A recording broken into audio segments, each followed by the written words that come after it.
మన అప్సైటీ ఫస్ట్ నుంచి వాడడంలా ఎట్లా ఉందనేది మన నాగరాజు మాటల్లోనే ఉందాము. చెప్పు నాగరాజు, ఏ విధంగా వాడినావు, ఎట్లా దాని డిఫరెన్స్ ఏం చూసినావు?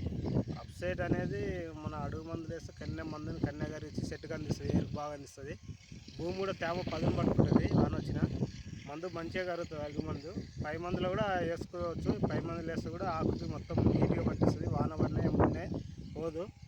ఆకు నీట్గా పట్టుకొని ఆకు లేత వస్తుంది. ఆకు అప్సైట్ వాడితే మంచిగా ఉంటుంది. మనం పైన స్ప్రే చేసేటప్పుడు కానీ అడుగు మందులో కానీ వేసుకొని స్ప్రే చేసుకున్న అడుగు మందులు వేసుకొని కలిపి చెట్టుకు పెట్టినా బాగుంటుంది. తేమ బాగుంటుంది. చేను కూడా మేతగా వస్తుంది. సైడ్ బ్రాంచ్ సైడ్ కొమ్మలు అంటే వస్తుంది.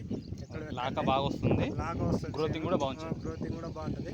చేను పెట్టి 2 నెలలు అయింది అంతే, ఎక్కువ లేదు. ఇట్లా ఉంది చేను, నీట్గా ఉంది, గ్రోతింగ్ కూడా బాగుంది. అంతా కూడా బాగా వస్తుంది. అంతా ఒకటే లెవెల్ చేను కూడా. చేను కూడా బాగుంది, ఎక్సలెంట్ ఉంది. వాడండి, బాగా పనిచేస్తుంది. ఇది రైతులకందరికి ఉపయోగపడాలనే ఉద్దేశంతో చెప్తున్నాము. అంటే రైట్గా మనం చెప్పినట్టుగా కరెక్ట్గా కానీ అప్సైట్ వాడినారంటే మంచి దిగుబడి తీసుకోవడానికి అవకాశం ఉంటుంది, పెట్టుబడి కూడా తగ్గించుకోవడానికి అవకాశం ఉంటుంది. 2 సార్లు కొట్టాక ఒకసారి కొట్టచ్చు మందు. మన అప్సైడ్ కలిపి కొడితే మందు కూడా తక్కువ వేసుకోవచ్చు. తక్కువ వేసుకోవచ్చు. సంచి మనం 3 వేసా కాడ 2 వేసుకోవచ్చు. అడుగు మందు తక్కువ వేసుకోవచ్చు. పైన కూడా ఫ్రే తప్పిస్తుంది మనకి. ఇట్లా ఇబ్బంది ఉండదు. కొట్టుకోవాలి మళ్ళీ కొట్టాలని ఇబ్బంది ఉండదు.